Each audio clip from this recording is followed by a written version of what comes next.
प्यारे दोस्तों, आपका पसंदीदा शो पति ब्रह्मचारी अब एक ऐसे मोड़ पर पहुंच चुका है जहां हर एक रिश्ता, हर एक भावना और हर एक सच एक दूसरे से टकराने वाला है। आज के एपिसोड में हम देखेंगे कि कैसे सूरज और ईशा की नजदीकियां एक बार फिर से बढ़ती है, लेकिन इस बार हालात पहले जैसे नहीं है। ईशा अब पहले वाली मासूम और चुप रहने वाली लड़की नहीं रही, बल्कि वो अब मजबूत बन चुकी है और अपनी बेटी के भविष्य के लिए हर मुश्किल का सामना करने को तैयार है।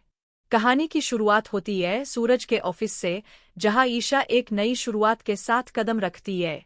उसने सादगी भरे सूट में खुद को ढाल लिया है, लेकिन उसकी आंखों में अब एक अलग ही आत्मविश्वास नजर आता है। वो अब सूरज की सेक्रेटरी बन चुकी है, लेकिन उसके दिल में अब भी वही पुरानी भावनाएं कहीं ना कहीं छुपी हुई है। सूरज जब पहली बार उसे इस नए रूप में देखता है, तो कुछ पल के लिए खुद को संभाल नहीं पाता। उसकी आंखों के सामने पुराने दिन घूमने लगते हैं, जब ईशा उसकी जिंदगी का सबसे अहम हिस्सा हुआ करती थी। ईशा धीरे धीरे अपने काम में लग जाती है। वो सूरज के लिए चाय बनाती है, लेकिन इस बार उस चाय में सिर्फ स्वाद नहीं, बल्कि बीते हुए पलों की यादें भी घुली होती है। सूरज जब चाय का पहला घूंट लेता है, तो उसे अपने अतीत की झलक दिखाई देती है, लेकिन अगले ही पल वो खुद को रोक लेता है और गुस्से में कह देता है कि उसे चाय पसंद नहीं, वो सिर्फ कॉफी पीता है।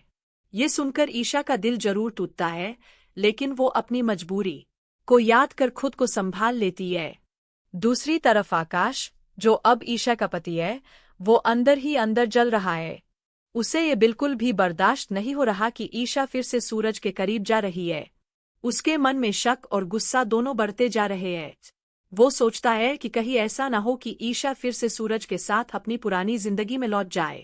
इसी सोच के साथ वो एक बड़ा फैसला लेता है। शाम का समय होता है, ऑफिस लगभग खाली हो चुका होता है। सिर्फ सूरज और ईशा ही वहां मौजूद होते हैं। हल्की हवा चल रही होती है और उसी दौरान ईशा का दुपट्टा उठकर नीचे गिर जाता है। सूरज धीरे धीरे उसके पास आता है और बिना कुछ कहे उसका दुपट्टा उठाकर उसे ओढ़ा देता है। उस पल दोनों की आंखें मिलती है और समय जैसे थम सा जाता है। ईशा थोड़ा घबराती है और पीछे हटती है, तभी अचानक उसका संतुलन बिगड़ता है और वो गिरने लगती है। लेकिन इस बार सूरज उसे गिरने नहीं देता, वो उसे अपनी बाहों में थाम लेता है। दोनों एक दूसरे के बेहद करीब होते हैं, उनकी सांसें तक एक दूसरे को महसूस कर रही होती है। ऐसा लगता है जैसे सारी दूरियां खत्म हो चुकी है। लेकिन तभी दरवाजा जोर से खुलता है और सामने खड़े होते हैं आकाश और ताईमा। दोनों ये नज़ारा देखकर हैरान रह जाते हैं। आकाश का गुस्सा 7वें आसमान पर पहुंच जाता है। आकाश ताली बजाते हुए अंदर आता है और ताने मारते हुए कहता है कि यही काम चल रहा है यहाँ। वो ईशा का हाथ पकड़ता है और उसे नीचे गिराने की कोशिश करता है, लेकिन सूरज बीच में आ जाता है। सूरज गुस्से में आकाश को रोकता है और साफ कहता है कि ये ऑफिस है, यहाँ कोई किसी को जबरदस्ती नहीं ले जा सकता। ईशा ने यहाँ काम करने का फैसला खुद लिया है और वो तभी जाएगी जब वो खुद चाहेगी। लेकिन आकाश भी पीछे हटने वालों में से नहीं है।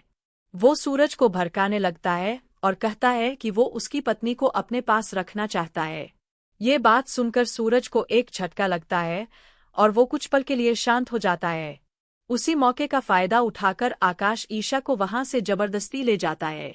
ताईमा ये सब देखकर और भी ज्यादा चिंतित हो जाती है। वो सूरज को समझाती है कि ईशा अब किसी और की पत्नी है और उसके करीब जाना सिर्फ मुसीबत को बुलावा देना है। लेकिन सूरज के दिल और दिमाग के बीच की लड़ाई अब और तेज हो चुकी है। उधर घर पर काव्या के जन्मदिन की तैयारी चल रही होती है।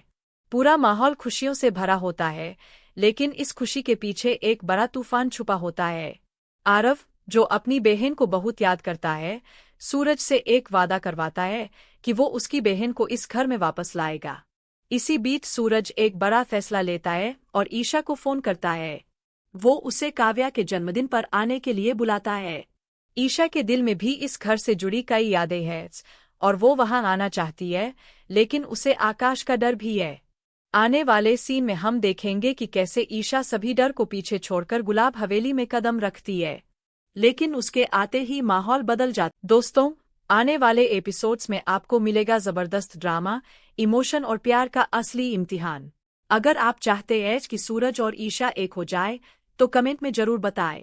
वीडियो पसंद आए तो लाइक करें और ऐसे ही दमदार अपडेट के लिए चैनल को सब्सक्राइब करना बिल्कुल ना भूलें।